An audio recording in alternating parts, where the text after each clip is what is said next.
and placed exactly where the maid said they'd be. The men allowed themselves only a moment of satisfaction at the find. Then they lifted out the parcels and began to ready them for transport. Upstairs, the leader silently entered the Rand's bedroom.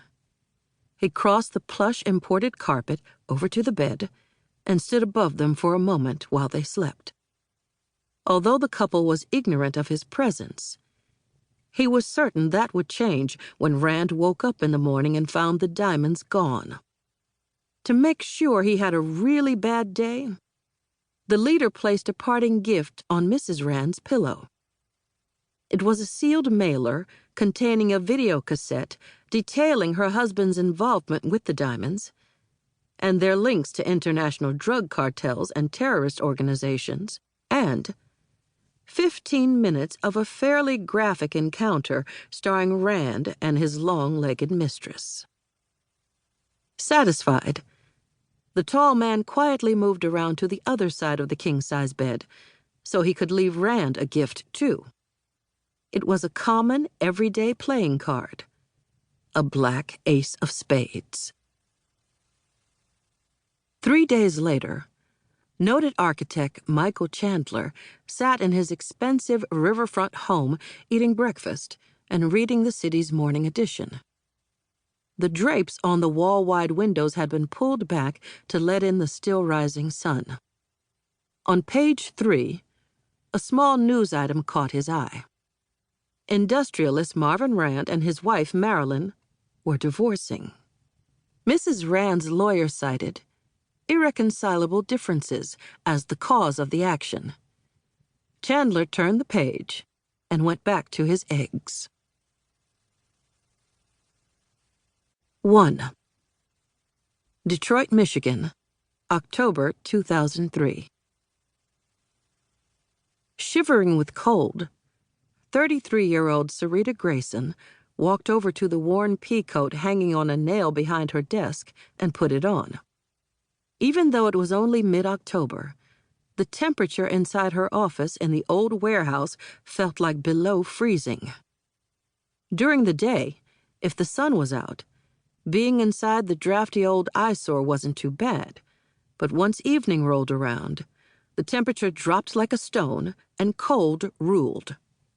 The building's ancient heating system was kept running with duct tape, hairpins, and prayer. It was two-faced, however, and would cut off at a moment's notice. So Sarita and her staff didn't like turning it on until the weather outside made it absolutely necessary. She blew on her hands to keep them warm, then dug through the mountain of papers atop her lopsided desk, looking for the notice from the city. She picked it up and read it again for maybe the 50th time, since it had arrived in the mail 3 days earlier. The words had not changed. Block red letters, 3 inches high, screamed, "Eviction Proceedings," across the top like a tabloid headline. The day it arrived, the shock had paralyzed her. Even now, her hands shook a bit. She and her people had been using this abandoned warehouse for many years, working hard to transform the abandoned hulking structure into the hub of the struggling community surrounding it. The space offered the children a safe environment in which to learn and play, and gave the senior citizens a place where they could meet and stay connected to life and the neighborhood. But now, because the city wanted to auction off the property, they were being threatened with eviction.